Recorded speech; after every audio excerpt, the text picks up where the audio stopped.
రే ఈరోజు fathers day కదా, cake తీసుకున్నామా? సరే ఓకేనా, తీసుకున్నామా అయితే అన్నా?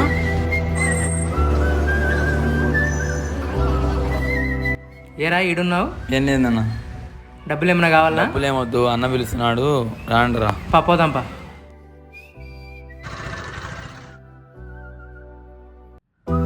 ఏమ్రా కళ్ళు మూస్తున్నావు? ఏం లేదు నాన్న, 2 నిమిషాలు సైలెంట్గా ఉండు. నీకు ఒక సర్ప్రైజ్ రా, కళ్ళు తెలుసు. కేక్ ఎందుకురా? Happy father's day. నాన్న నువ్వు నా ప్రాణం మనిన సరిపోదట మాట, నాన్న నీకై ప్రాణం ఇవ్వన ఇదిగో ఇది నా మాట, నిజాన్నిలా